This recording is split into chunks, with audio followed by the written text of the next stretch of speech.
Before I introduce Joshua, I just want to mention two things. First of all, thank you all for coming. Now, Joshua. A lot of you may know Joshua. He's a Brave Buddy celebrity. So a lot of you might think he does not need an introduction, but those of you who don't know him, Joshua grew up in Silicon Valley, and he was a software engineer his whole life. His daughter Samantha, who's 13 years old now, was diagnosed when she was 18 months. And Joshua has been blogging for many years about finding a cure for type 1 diabetes. So, thank you. Thank you. All righty. Thanks, Noor, for hitting the highlights of my life in 3 bullet items. I want to make it clear that I blog very specifically about treatments that are aimed at curing type 1 diabetes and that are in human trials right now. And part of the reason I want to focus on that is why I care so much about clinical trials, that is testing on people. The FDA has a whole approval process. It takes at least 10 years. It may take longer, right? We don't have a cure. We know it takes at least 10 years. Nobody's gone through the whole process. It could take longer. And so by looking at cures that are being tested in people right now, I am looking sort of 10 years into the future. Because if it starts being tested in humans now, if it's successful, it might be available 10 years in the future. Also, a lot of research never ends up in human trials at all. We cure type 1 diabetes in mice sometime between 10 and 13 times per year. I kept track of this one year. Depending on how you count them, there were between 10 and 13 mice cures in a year. That same year, there were 0 human cures. So by focusing on the things that are actually being tested in people, it allows me to focus a lot more energy on a smaller number of cures, so I can really potential cures, so I can really understand all of them and all the issues involved in each one. At any given time, I'm typically following between 20 and 30 different research areas that might, I hope, lead to a cure someday.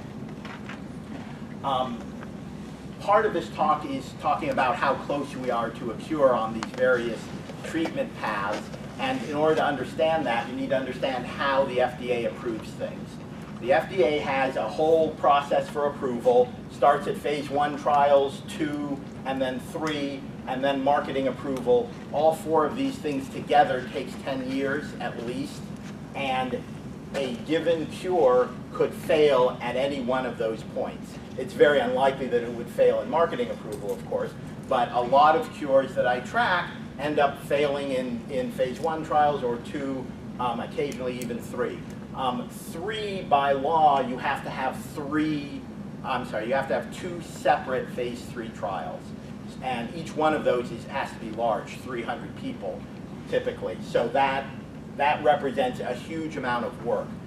Phase 2 trials are usually between 20 and 100 people. Phase 1 trials are often just 10 people. But each one of these takes a couple of years. And so when sometimes people will say, oh, this might be a cure, or this might be on the market in 5 years, this might be on the market in 2 years. I try to avoid saying that because I never know the future. I'm very bad at predicting the future. What I can say is this treatment is going through phase 3 trials right now. So that means it's closer to the end. Another treatment might be in phase 1 trials. That's a lot farther from being used. So that, by using these points as milestones, I don't have to worry about all the uncertainties. But it's important to realize that it can fail at any point in time. Research is not a road that you drive down. Research is uncertainty. Okay, I was trying to find a metaphor for the whole talk, and I'm not sure I found a good one, but the metaphor that I'm using is one of maps and of travel. So, actually, before I go into this map, let me just give you a 30-second introduction to what causes type 1 diabetes. Type 1 diabetes is caused when your body's own immune system mistakenly attacks a very specific cell in your pancreas, and that cell is called a beta cell, and it's important because it generates insulin. So your body's immune system mistakenly kills the body's own beta cells, and then the person becomes a type 1 diabetic. Now, the path that I'm talking, so there are two fundamental ways of curing type 1 diabetes. What might be called the northern route, which is essentially to reverse both problems. First, you stop that autoimmune attack. But when you do, that doesn't immediately result in a cure because your body still has no beta cells and it still needs those.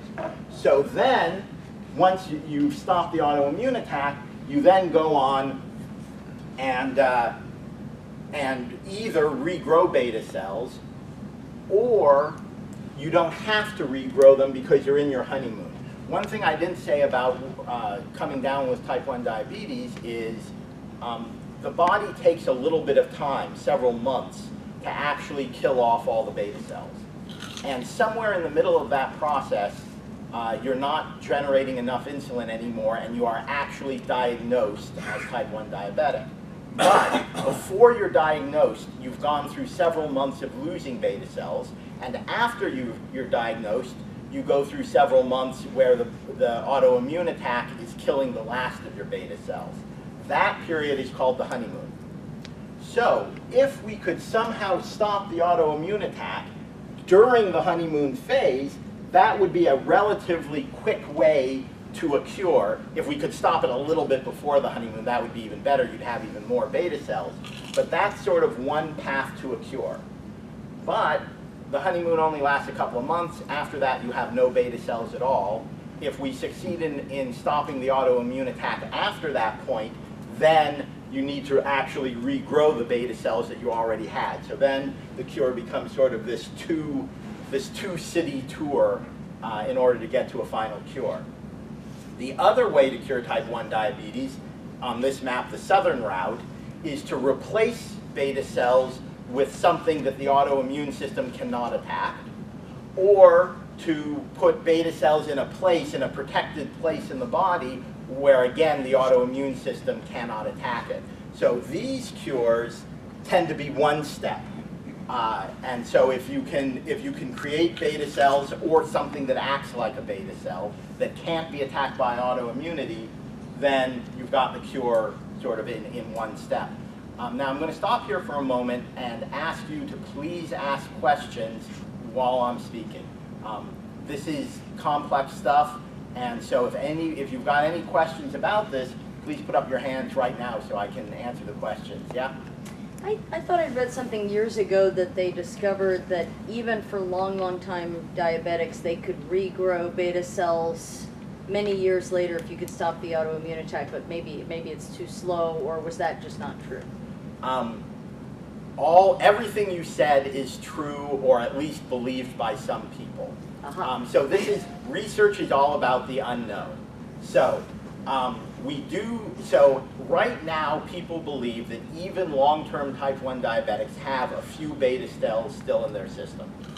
And most people believe that you can regenerate beta cells even after you've had type 1 diabetes for many, many years.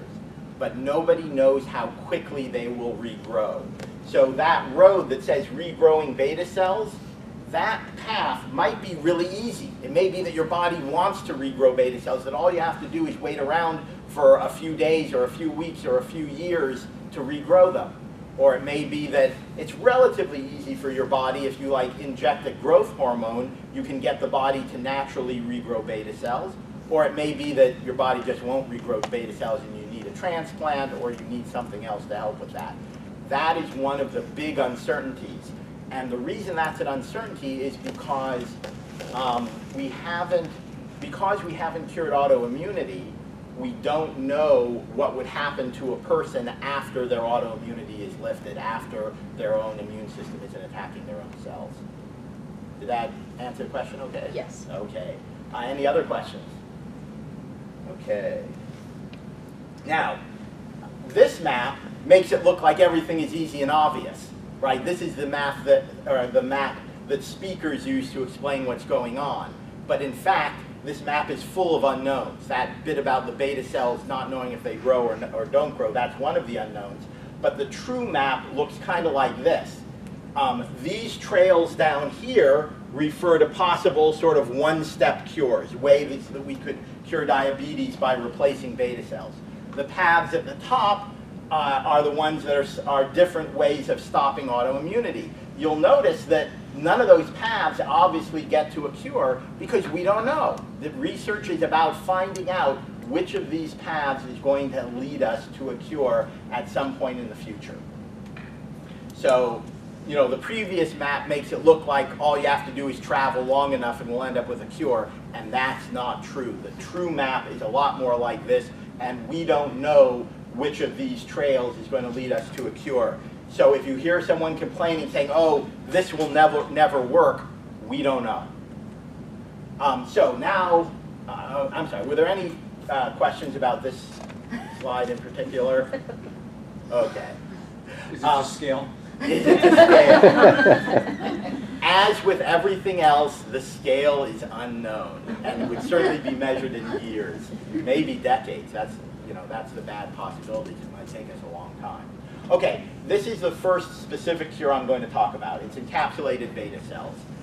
This is one of the cures on the southern route, where if we get encapsulated beta cells and they work the way people hope they're going to work, it's a cure straight up. The basic idea is you take a beta cell and you encapsulate it in a membrane. The membrane is clearly the high-tech part of this, because that membrane has to allow sugar and nutrients and oxygen into the beta cells, and that membrane has to prevent the immune system from attacking those beta cells, and the membrane has to allow the insulin and the waste products that are created by the beta cells back out into the body. So the highest tech part of an encapsulated beta cell is the encapsulation. There are several different companies that are working on different encapsulated beta cell type cures. And each one of them is using a different kind of beta cell, right? Because the beta cell that's in the middle of this device could be from pigs, right? It could be from humans who have died and who have donated their pancreases, or it could be grown from stem cells. And different of these groups are researching with different kinds of cells. When I talk about pig cells in particular, some people get very nervous. And my advice is don't get nervous about pig insulin or pig beta cells. For many, many decades, all type 1 diabetics in the United States injected either pig insulin or cow insulin every day, right? The insulins that are made not with pigs or cows are relatively recent. So we know that pig insulin works, and there's a lot of good testing that pig beta cells, when encapsulated, will work just fine in people. So the 4 companies that are working, well, 3 companies and 1 research group. LCT is a New Zealand company. They've been in phase 2 trials for a long time. They have pig beta cells encapsulated with their own encapsulation technology. They've been in phase 2 trials a long time. The results from their phase 1 trial were good but not great. And they're continuing to do research to try to get a better encapsulated beta cell. These guys, ViaCyte, just announced that they have started a phase 1 trial. They're using beta cells which were grown from stem cells. This company is in San Diego, and I know there's a lot of local excitement about them. Beta-02, I believe, is a European company, and they've announced that they're going to start a phase 1 trial real soon now. And finally, there's a group in France that's been running a phase 1 trial on a 4th device for many years and hasn't yet reported any results. Yes? So how does the FDA determine when a company can pass from phase 1 to phase 2? So the FDA doesn't really decide that. The company decides that. Oh, okay. The FDA, in theory, well, it's very complex. The FDA cares about safety when it comes to phase 1 and phase 2 trials.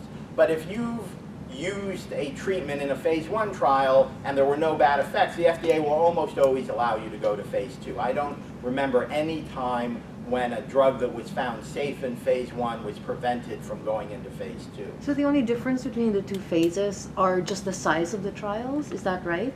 Or does the company themselves determine what the parameters of each phase will be? Yes, but it's the phrase is in consultation with the FDA. Okay. And the reason is because at the end of the day, the FDA has to approve it for use in the market. And the FDA has very strict rules about that. So if the FDA looks at your research and says, you know, you're going to need 300 people in your phase 3 study, the company's going to have 300 people. For some drugs, like heart drugs, the FDA will say, you know, you need 3,000 people for that study.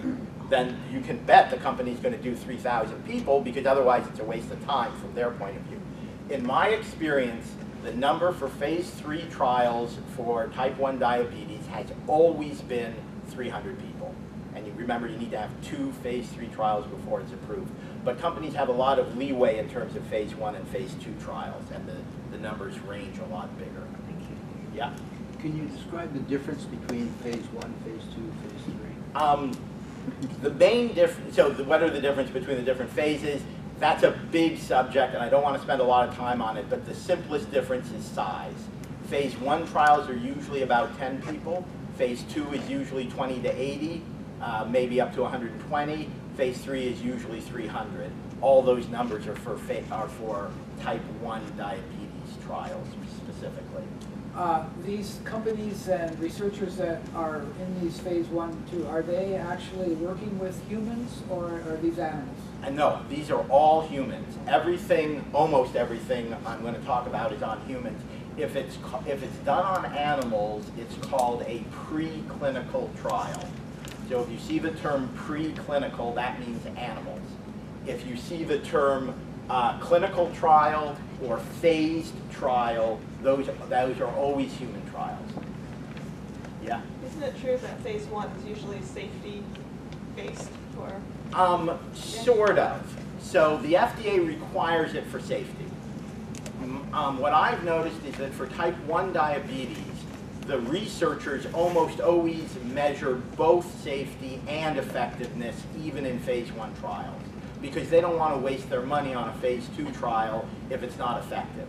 So while the FDA requires them to look at the health of the people who get the treatment, the researchers choose to look at the effectiveness also. Any more trials? It sounds like next time I give this talk, I should talk more about the trials up front and then answer all those questions. Okay, any more questions? All right. Artificial pancreas. Not everyone considers this to be a cure. So I cover it partly because I'm interested in it, but partly because some people consider it to be a cure. And even if what's currently called an artificial pancreas isn't a cure, a lot of people think that if we could take an artificial pancreas and implant it into the person, that would be a cure, even if sort of a classic artificial pancreas wouldn't be. But let me talk a little bit about what I mean by artificial pancreas. An artificial pancreas is an insulin pump using existing technology, a continuous glucose monitor, again using existing technology, and a computer that reads the data from the continuous glucose monitor and controls the pump. And that computer is likely to be something very much like an iPhone or an Android device. You'll notice that those 3 technologies already exist. And so artificial pancreas is the idea of putting them all together and doing what's called a closed loop where the person doesn't have to intervene at all. There are lots of people working on artificial pancreas technology right now. I've listed 4 of them here, and plus there's at least 3 different companies that are working on it that I know about. So there's a lot of work going on with artificial pancreas, and you'll notice that all of these guys, all of the public ones, the researchers at universities, they're all in phase 2 trials. So this is closer to being available than anything else that I'm going to talk about. Artificial pancreases tend to come in 2 types. The first one, Dr. Damiano's work at Boston University, Bi-Hormonal. They call it a bionic pancreas because that makes for good marketing. But the basic idea is that that artificial pancreas doses insulin and glucagon. Insulin lowers your blood glucose, glucagon raises it. It's like having a car with an accelerator and a brake. You have very good control. The other guys are all working on artificial pancreases that are insulin only. So that's kind of like driving with only an accelerator. You know, it's a little bit harder to do, but you can do it. Now, one thing I want to stress is that, hang on a moment. Oh, I complain about whatever it is. Okay. One thing I want to point out is the results at the bottom. Because these guys are in phase 2 trials, they've published a lot of results. The results for the bi-hormonal artificial pancreas, that can keep people in the 140s all day, 24 hours a day, all the time when they're eating sort of everything, on average. The insulin-only artificial pancreases can keep people around in the 150s. Again, that's the average of all the people in the study. Those are both great numbers. Okay? Now, it is true that the bi-hormonal one is doing a little bit better, but the insulin-only one is doing pretty well itself. Yeah, let me, to give you an idea of the differences, remember, these are both research prototypes. If these ever reach market, they're going to look a lot cleaner and nicer. The upper right-hand side is the bi-hormonal artificial pancreas, and you can see they've got one pump for insulin, one pump for glucagon, and that box, I believe, is their continuous glucose monitor. And then down here, this is what it looks like with just insulin. You've got an insulin set and one pump, and then over here, I think that's the continuous glucose monitor. Let me come back here. So you've got Ed Damiano, Dr. Damiano at Boston University. Havorka in Cambridge has been doing phase 2 trials.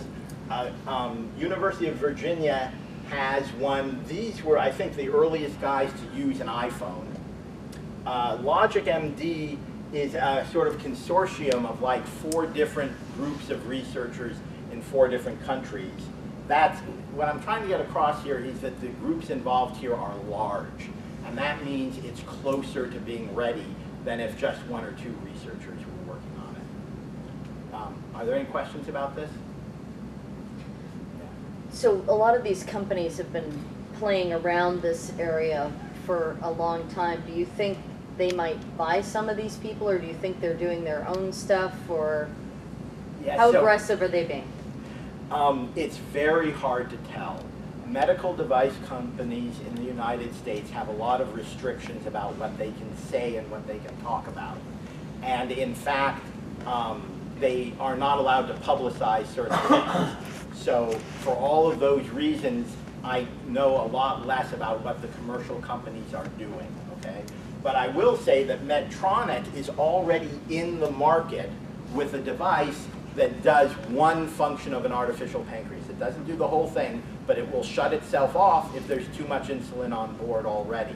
That's the first baby step towards having an artificial pancreas. And that product has been available in Europe for years and in the United States for several months. So it's very reasonable to think that they are working on a follow-on to that. I mean, companies tend to work on follow-ons for products they already have in the market. But it's very hard for me to know about commercial products, is the bottom line. Are there any other questions?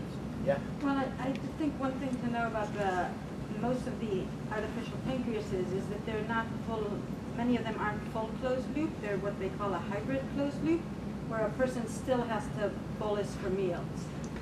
Right, so the path to getting to an artificial pancreas may have some stops on the way. And one of the things people have experimented with, as Tamar mentioned, are artificial pancreases where you give them hints. And the hint is usually, I'm about to eat something. The hint might also be, I'm about to exercise in some cases. And some of these are in that category, some of these are not, and I can't remember exactly which is which. I believe that for Ed Damiano's group, Dr. Damiano's group, They actually did both, and so you can see the difference. And what I was surprised by was that the difference was not that great. The people who sort of forewarned the artificial pancreas that they were going to eat something, they had better numbers. But the people who didn't forewarn it at all and it just sort of measured the spike after the meal and dosed for it, those people had pretty good numbers too. Okay, are there other questions about artificial pancreases? Yes. So in the bi-hormonal one, I'd heard that one of the problems was that the glucagon doesn't really last for very long. Yes, so again, research is always about the future. So right now, glucagon is unstable and you have to replace the glucagon in one of these things every day. And that's a hassle, okay? Now, that's the bad news. The good news is that there are at least 2 different companies that are working on a stabilized glucagon. And the guys who are developing the bi-hormonal AP are hoping that that stabilized glucagon is going to reach the market before they need it. So that's one quick and easy solution to that problem. And the second quick and easy solution to that problem is to use an artificial pancreas that only uses insulin. And then if the stabilized glucagon comes to the market in 5 years, then we'll have the bi-hormonal artificial pancreas in 5 years. But it is important to remember that part of the prototyping phase is that they're replacing that glucagon every day right now. And they don't believe that that's viable in a commercial artificial pancreas. Other questions? Okay. Okay. There is more than one way to make an artificial pancreas. Another way to make an artificial pancreas is what I call a chemical barrier device. So this artificial pancreas is implanted. So it's inside of you, and all it contains is a reservoir. And next to that reservoir is a membrane. And the membrane serves kind of like a valve. And the membrane has been carefully chemically created so that if there's a lot of sugar in the environment, the membrane becomes permeable. And the insulin naturally flows out of the reservoir. On the other hand, if there's not a lot of sugar in the environment, then the membrane is not permeable and the insulin stays put. Now this is a very elegant design. It uses no electricity, it doesn't need a computer. If you can make that membrane properly, you can control blood glucose.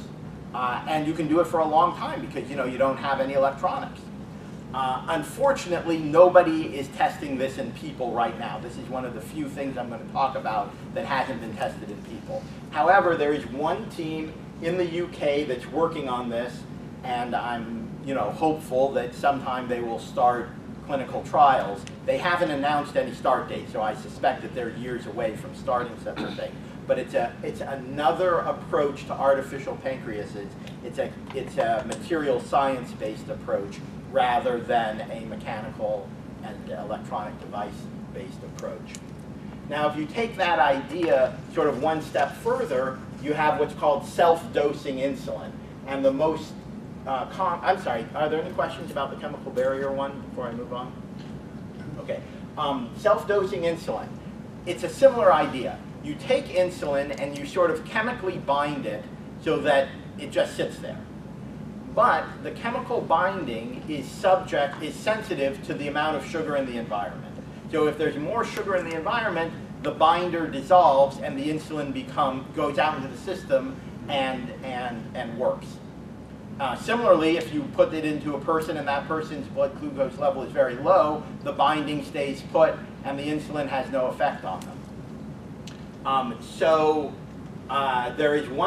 There are 2 companies working on this. Merck is working on it, and this group in India is developing a sort of a competing product, although it's a research group, so I'm not sure I'd call it a product. Again, this may not turn into a cure. This might turn into really, really safe basal insulin. So instead of taking Lantus once a day, you would take this once a day, and that would mean that, for example, it would be very rare for you to go low, that sort of thing. But if this works really well, it could turn into a cure, because in theory you could inject this once a day, maybe even once a week, You wouldn't have to count carbs. You would inject basically the same amount every week. You know, it would be something very close to a cure. Are there any questions about self-dosing insulin or smart insulin? Yes. Well, with either of these, if it's based on the membrane breaking down when there's sugar, when you get a high level of sugar, wouldn't all of the insulin or most of the insulin come out and, number one, leave you with none, and number two, overdose you? So in actual testing on mice, this problem did not occur. It's an obvious thing to worry about, and I think that that's the reason why it's sort of, they've been working on this for years, and there's only 2 people working on it, and I suspect that those kinds of problems were what took them so long to get it to a point where it's almost going to start phase 1 trials. Just so you know, Merck has announced that it's about to start phase 1 trials. They said it was going to start this year, and of course what I wanted to do was ask, you know, is that Merck's fiscal year? Is that 2014? Is that 12 months from when they made the announcement? But of course I can't ask and nobody else asked, so it's soon, but I'm not quite sure how soon. Any other questions about smart insulin or self-dosing? Okay. Protected beta cells. So right now, if you take a type 1 diabetic and you give them a whole bunch of beta cells, you transplant them or something, it's not really a cure because they still have the autoimmune problem, and the autoimmunity will simply kill the new beta cells that you've implanted. However, at least one company is working on placing new beta cells in a different part of the body so that, and they believe that simply by moving them, in this case into the liver, the body's autoimmune system will not attack them. This is based on the idea that the autoimmune attack is focused on the pancreas in some way that we don't fully understand. So simply by taking beta cells and putting them in the liver, they are hoping that the autoimmune system will not attack it and will end up with an actual cure for type 1 diabetes. This is the second thing, and I think it's the last thing I'm going to talk about, that is not in human trials right now. These guys have announced that they're going to start clinical trials next year, and of course that's every bit as vague as this year, except it's 12 months farther along. But again, if it works, it's a great idea. As someone who follows the research, there's no need for me to guess about whether or not it works. I just wait. If they test it and it works, I'm happy. If they test it and it doesn't work, I'm sad, but there's no reason to predict the future about whether it's going to work or not. Any question about protected beta cells? Okay. Oh, and there are some other possible places to put beta cells. For reasons that are not exactly clear to me, your immune system does not attack things that are in your own eye. I don't know why that is, but it's true. And so people have experimented with putting beta cells in eyes and seeing if they could cure type 1 diabetes this way. It didn't work. But it does give me hope that maybe there are other parts of the body or other ways to prevent the autoimmune attack from hitting new beta cells. Any questions? Yes? You may be coming to that, but are you going to be talking about DRI's BioHub? Okay, so the question is about DRI's BioHub. I don't cover it here, partly because what they're testing right now is not a cure yet. They're sort of testing basic technology that they hope will turn into a cure. So DRI is a big research operation centered in Miami, and they are working on something called BioHub, which is an encapsulated beta cell type cure. But they are very much keeping their options open, and they are testing different encapsulation techniques. And they are testing different mechanical containers to hold it. And they are testing and planting it in different parts of the body. And they're testing all these different things sort of in parallel, and the idea is that they'll choose the best of each answer and combine it into an encapsulated beta cell cure. But right now, I think the only thing that they're testing in people is the mechanical device that's going to hold it. But I expect them to start more human trials in the near future, and eventually they're going to end up testing an entire encapsulated beta cell. But right now they're not doing it, so they're not in here. Okay, any other questions about DRI? Okay. So now we've stopped talking about sort of the southern route, the cure all at once, and now we're looking at the first leg of the northern route, which is stopping the autoimmune attack. So one relatively straightforward way that people have tried to stop the autoimmune attack is by retraining the immune system. This is what happens when people have allergies, right? If someone's allergic to peanuts, they give them a little bit of a peanut protein. And then next week they give them a little bit more, and hopefully over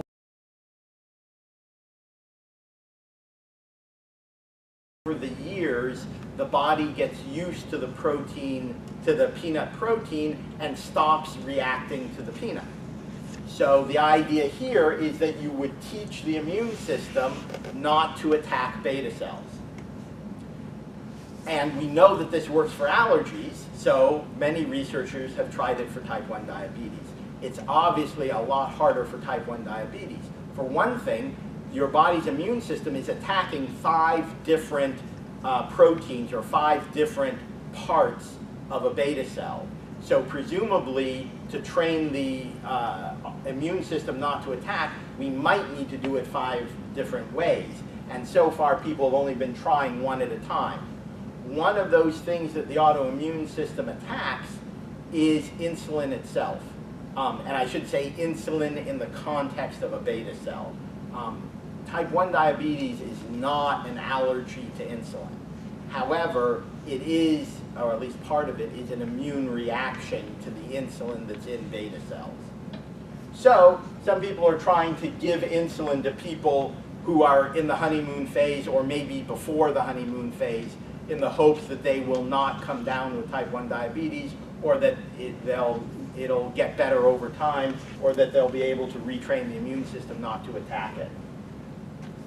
That's in phase 2 trials. They did try insulin in a phase 1 trial, and the results, frankly, were not good. However, they reanalyzed the data, and they found that some people did have a good result, not a cure, but a better result, and other people didn't. And they think they know why that happened, so they're doing the phase 2 trial on the people, on the kinds of people who had the best reaction to the phase 1 trial. This thing, IBC-VS01, it finished phase 1 trials also. It had also very small results. Again, the researcher is very positive about it, and so he's trying to figure out how to make it better and get it into a phase 2 trial. Pro-insulin peptide refers to a specific part of the insulin cell, and again, you're giving people a little bit of this particular peptide. A peptide is basically a small protein. And so they give people a little bit of that and then a little bit more, and they're hoping to train the immune system. None of these have been particularly successful to date. Any questions about these? What kind of insulin are they giving them? Human insulin? I mean, all our kids take insulin. Yes, all of our kids take insulin, and that is one of the sort of surprising things about this research, and it has to do with how the immune system works in a level of detail that I don't understand. However, there's something you don't understand? There are lots of things I don't understand. I am a font of trivia, but I don't know all trivia. My understanding is that the insulin they are giving them is human insulin. It's the same kind of insulin that you inject. However, in the cases I know of, they were actually giving it in a pill. And of course, that's another thing I don't understand, because insulin, being a hormone, is digested. Right? A hormone is a protein. Your body digests protein. If you give it to somebody in a pill, it should get digested. This is why we take insulin via injection, not via pills. However, for this particular experiment, they gave it to them in pills in a special form. And some related experiment, they've tried giving them in very specifically designed pills that would dissolve in the intestine in a very specific way, and that was part of why it was effective, or why they hoped it would be effective. I'm sorry, are there any other questions about that? Okay. Another way to attack the immune, or to stop the autoimmune attack is by rebooting the immune system. And this is exactly what it sounds like. You basically give people a very powerful drug that completely kills their immune system.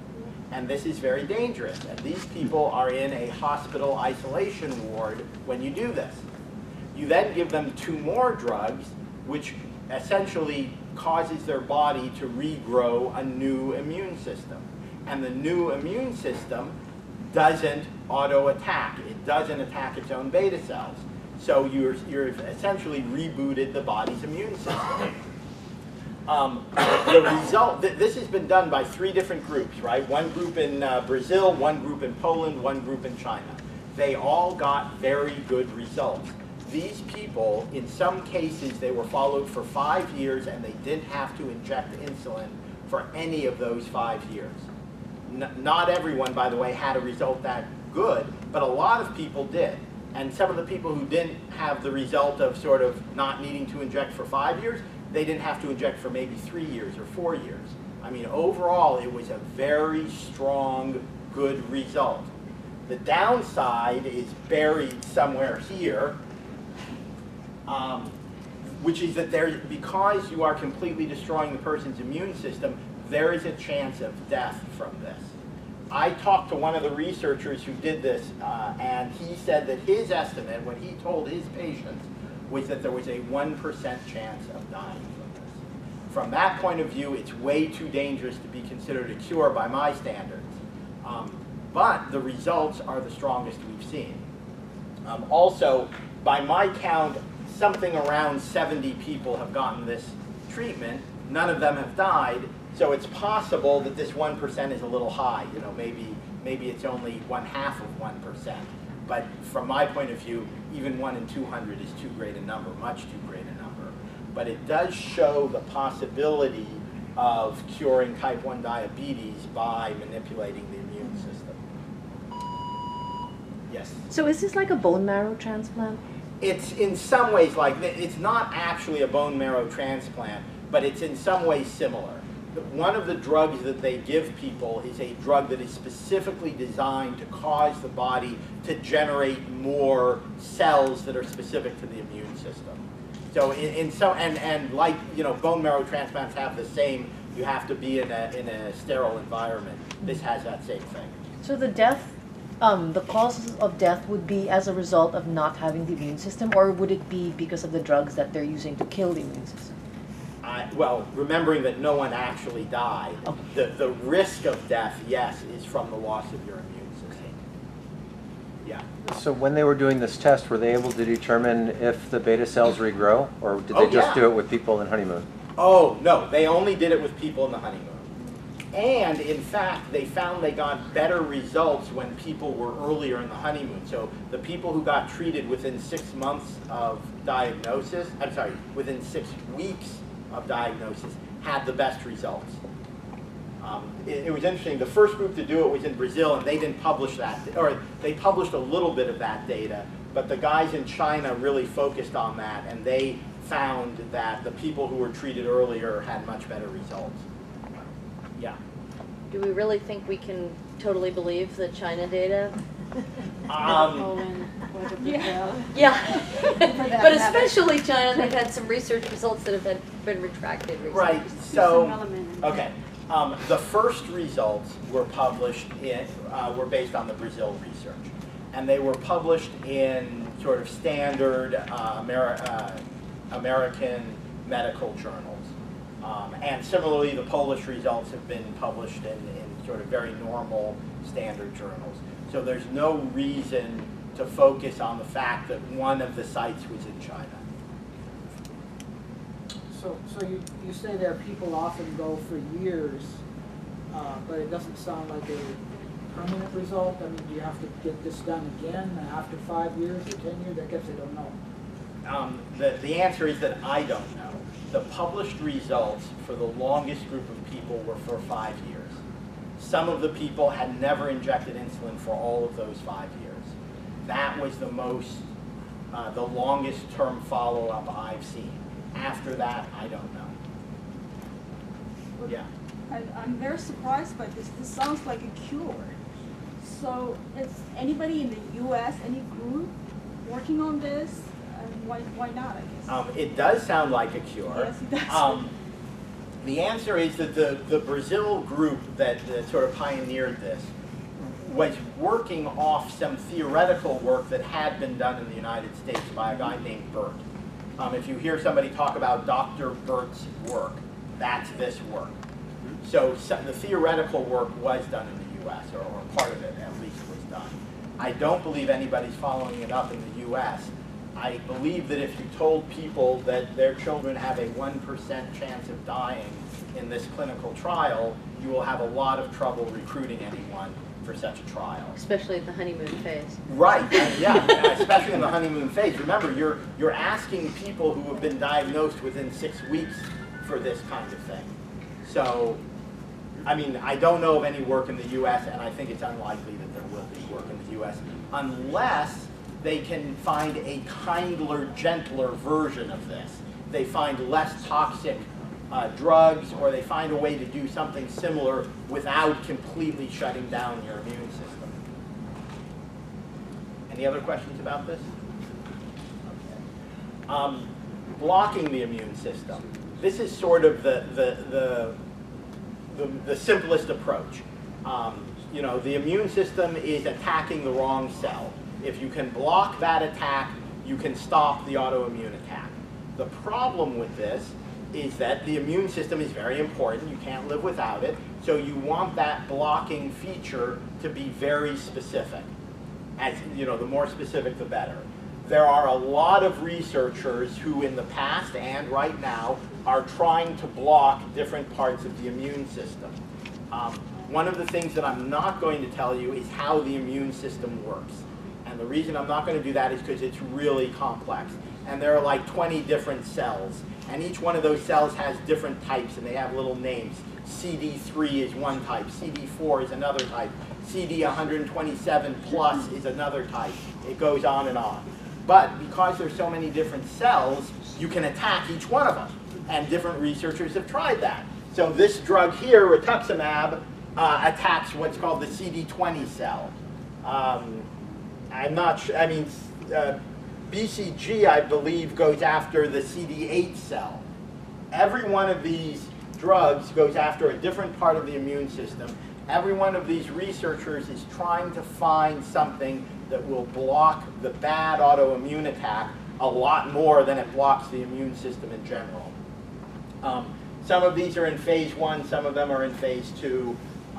It's fairly early with all of them, but this is a big part of how researchers in the past at least have tried to cure type 1 diabetes are different types of blocking mechanisms. One thing that's a little complex is when I described it to you earlier, I described phase 1, 2, and 3. It's important to remember that not all drugs go through phase 1 trials. So for example, these 2 drugs here skipped phase 1 entirely because they've already been used for other treatments, for other diseases, so they already had a safety profile, so the FDA approved that they could be treated for type 1 diabetes starting with phase 1. So what that, I'm sorry, starting with phase 2. What that means is that they have a greater chance of failure in terms of effectiveness, because normally if you saw phase 2, you might say, oh, well, how did it work in phase 1? You know, is there good news from phase 1? For these 2 drugs, there is no good news from phase 1 because they were never tested in phase 1. Was there a question back there? No. Okay. Okay, the fourth way to go after the immune system is rebalancing the immune system.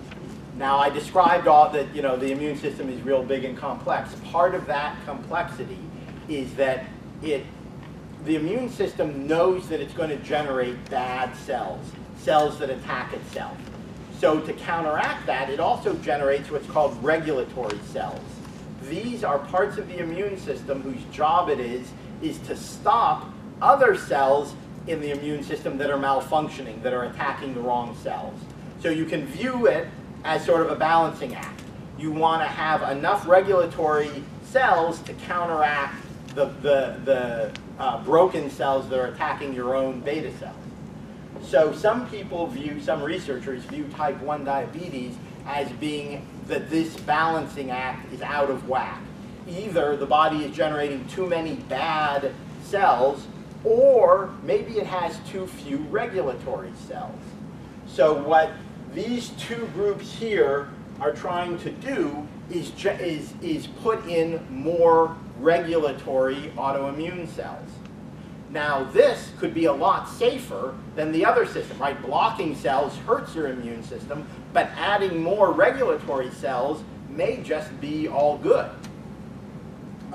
This is also more complex because the other treatments were all drugs, so you dose them. These two treatments both have the same basic mechanism, which is you take some of these regulatory immune cells out of a person. You then grow a huge number more. You put in chemicals and so forth that cause them to grow a huge volume of these, and then you put them back into the same person.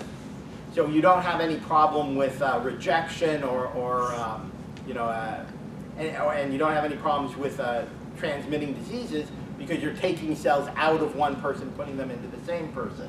So there's one group up at UCSF who's doing this, and they are using a system very similar to a system being used in Poland to try to do the same thing.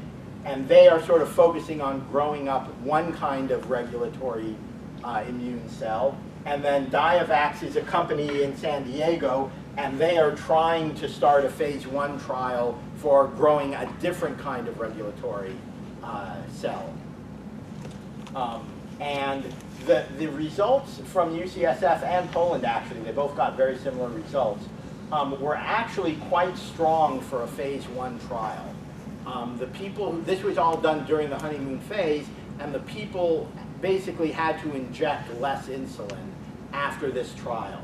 And so the hope is that maybe if we get better about growing out these cells, or we do it earlier, or we do it more often, that this could, the sort of promising results nowhere near a cure that were seen in phase 1 could be improved enough so that they would turn into a cure.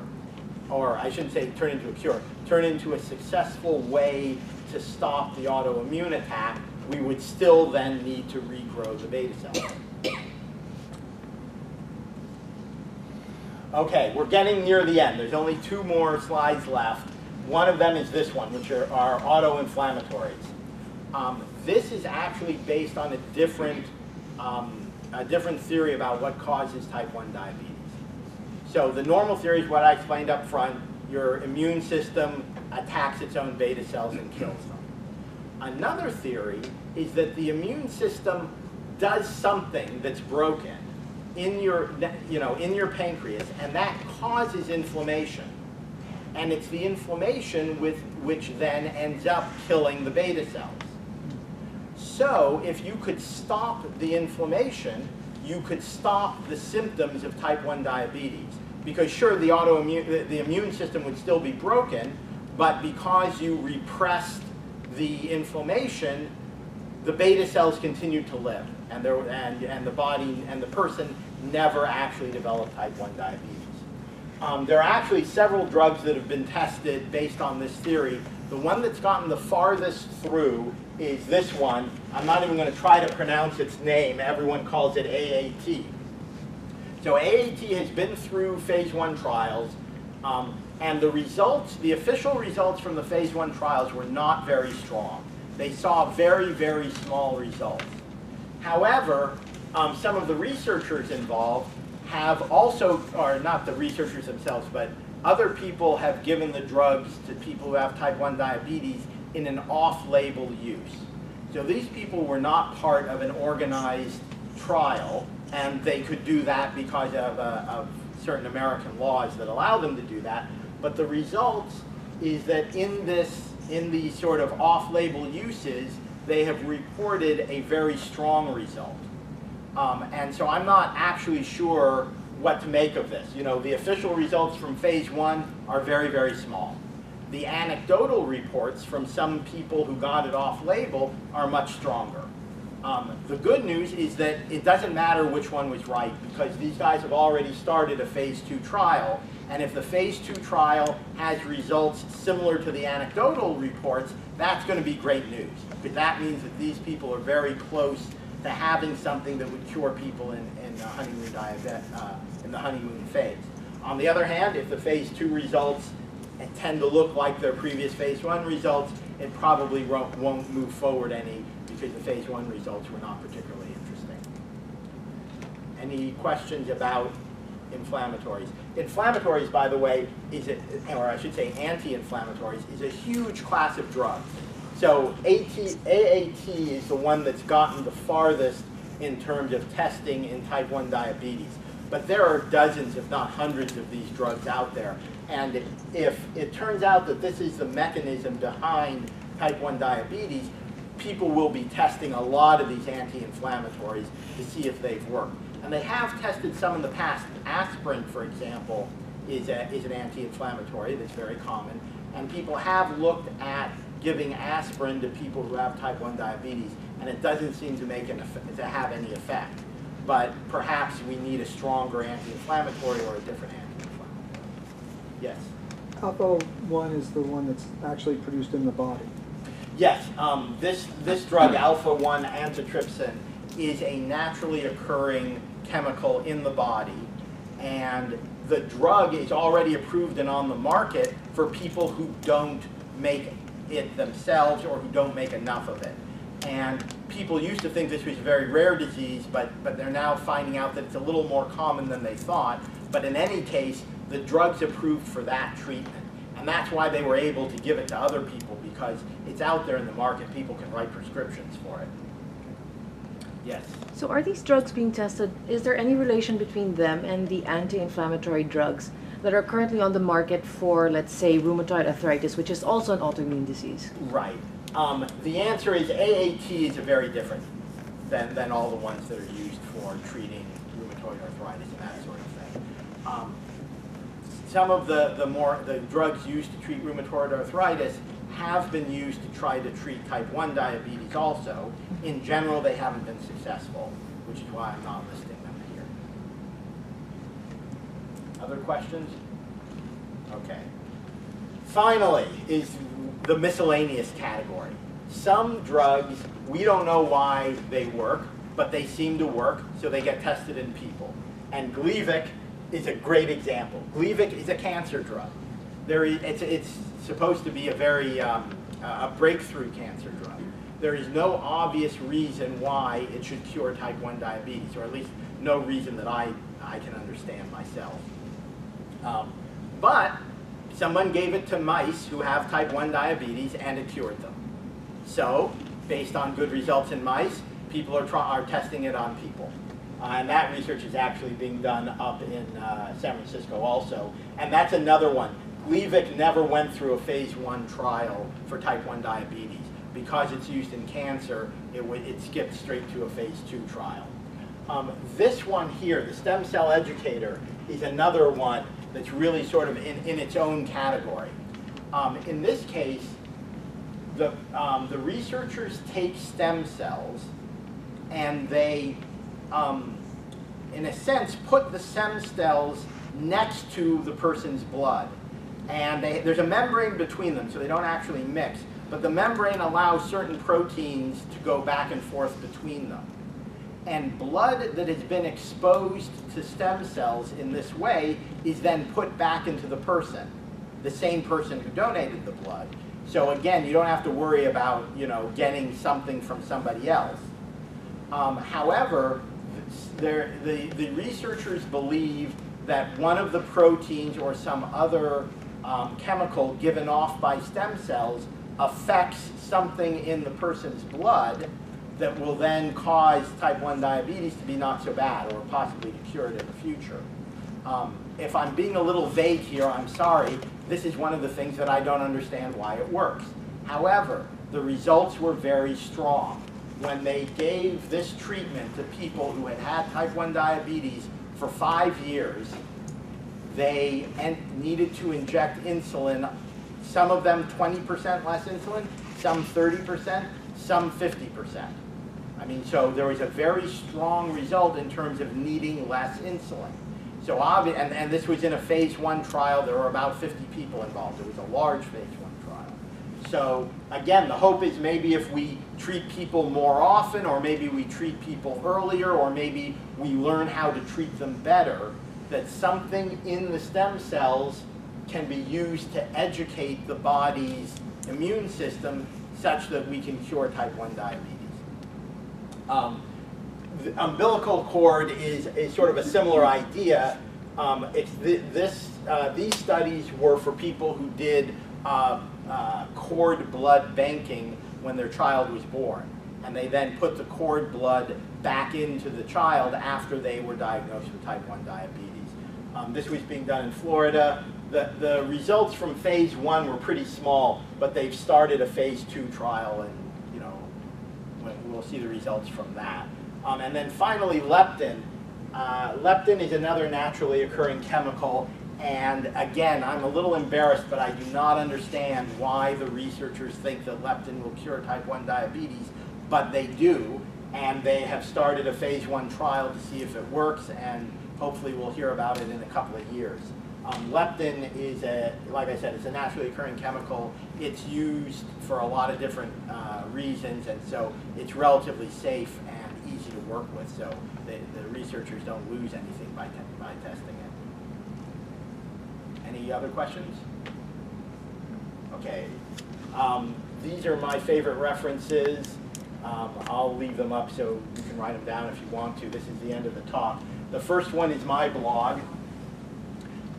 The second one is a paper that I worked on with the Juvenile Diabetes Cure Alliance, which is also an overview of different possible ways of curing type 1 diabetes. It's only 5 pages long, so it's a lot quicker to read that paper than to listen to this whole talk. But anyway, it was sort of a previous attempt to look at the whole breadth of the field. This page here, this Scoop It page, is curated by Ellen Ullman, and it is the best source of public reporting, of sort of mass market, mass media reporting on type 1 diabetes. I'm very down on mass market reporting. I find that the stuff I read on websites is often very superficial. However, Ellen has done a great job of getting all the important stuff, all the news, all the big news on one web page. So it's easier to look at that one web page and see all the news from all the different web pages than any other source. This next one is Diatribe, the homepage for Diatribe. Diatribe is a great organization. They understand type 1 diabetes very well. They are focused on covering it, and they have a staff that is paid to cover it. And they provide a lot of very detailed reports and analysis, and it is the exact opposite of superficial. But it's also very easy to understand, and they're writing it from the point of view of people who have type 1 diabetes, so they're very practical about how they cover a lot of this medical news. And then finally, I can't say enough good things about Brave Buddies, which is a support group for parents whose children have type 1 diabetes. And it's a Yahoo group, and you can go there and join, and it will be a font of great information for you for years or decades in the future. Any other questions? Yeah. Can you just talk a little bit about the research funding and the role of, say, government funding, nonprofits like the JDRF, and then all of these companies, and how well is all of that working? So, okay, so the question is asking me about how funding and how well is it working. So let me answer the second question first. We don't have a cure, so therefore we're not successful yet. So beyond that, I don't really have an opinion for how well it's working because I have nothing to compare it to. It's not like some other country is doing a better job funding type 1 research. I don't know. I can't judge how good it is. But let me talk a little bit about how big it is and who's putting money into the pot. So JDRF is by far the largest private funder of type 1 diabetes research, I'm sorry, nonprofit funder of type 1 diabetes research in the US, and it's over $100 million every year. The biggest funder is probably the United States government. There's no way for me to know how much money they put in, but there is one program called the Special Allocation for Type 1 Diabetes, which puts in $150 million every year.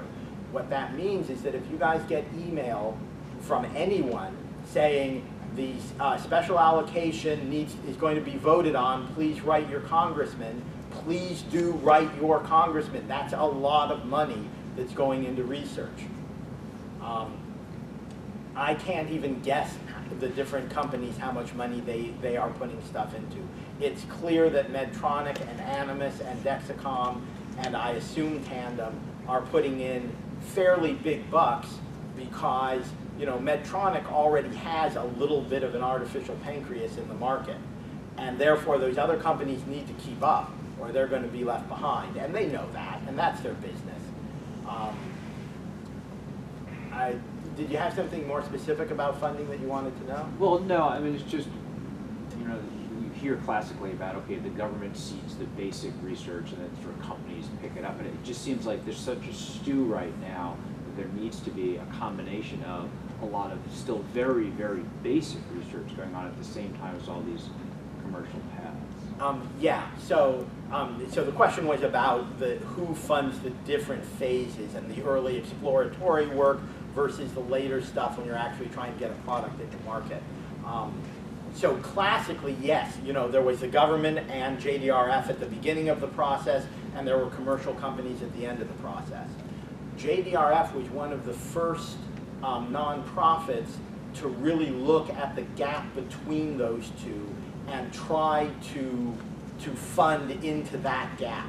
Because before, when I say before, I mean like 30 years ago, there really was a gap where stuff would work at a research lab somewhere, but then sort of no company would know how to deal with it or would consider it likely enough. And so JDRF has worked with companies to try to move things along and also try to put money into that gap more directly. How successful it is sort of a matter of opinion, but they've definitely tried to fill that gap. And as you said, you know, with the stew, in more recent times, we now have venture capital and angel funding, which we didn't used to have, and that's also aimed kind of at that gap. Because I focus on human trials, I'm looking at the end of the process. And so one of the things I can tell you is that none of these things look like they're going to be a cure in the short term, unless you think an artificial pancreas is a cure. Nothing else is particularly close to being ready. And so what that means is that it is important that we fund things earlier in the pipeline, because, you know, there is nothing late in the pipeline that's obviously going to be the cure and obviously going to make it to market. So it is important that we fund sort of the middle and the beginning of the pipeline also. Are there other questions? First of all, did I answer that? Okay. Are there other questions anybody has? All righty. Thank you very much. Joshua, one last thing. And I just want to thank you for, you know, the work that you do, and your presentation tonight is very good. Yeah. Well, my takeaway, and I'm sure a lot of the people here that have been dealing with diabetes for extended periods of time, years, the more we know about it, the more we realize that this is a real nut to crack. It is super difficult to figure out what's going on. Why is that immune system, why did it clobber my kid's pancreas or my kid's beta cell producer? I mean, and it sounds like, you know, a lot of guys are saying, well, it could be because of this, it could be because of that, it could be because, I'm going to develop a drug that will prevent that from happening, or a drug that, you know, we're all, but we really don't know what. And my takeaway tonight in your presentation is that there's a lot of things going on, but they're really no farther ahead than they were 10 or 15 years ago when I first got introduced to this whole problem and been working with it. So it's frustrating. Yeah, and I understand that frustration, and in some sense I'm frustrated too, because I've been looking at this for 7 years, and you're right. I mean, there's no obvious cure that's becoming apparent. So right now, there is nothing that cures type 1 diabetes that's being tested in phase 1 trials. You know, there's nobody said, oh, I was in a phase 1 trial and they cured me. And that sort of thing is a prerequisite for the cure being generally available years down the line. So what that's telling me is that we're not going to have a cure, you know, for the next couple of years, certainly. You know, maybe even out till 10 years. You know, there's nothing obvious to me now that's being tested such that we're going to have a cure in 10 years. And I feel that frustration. I do believe that we're making forward progress, but I agree with you that it's very hard to quantify that.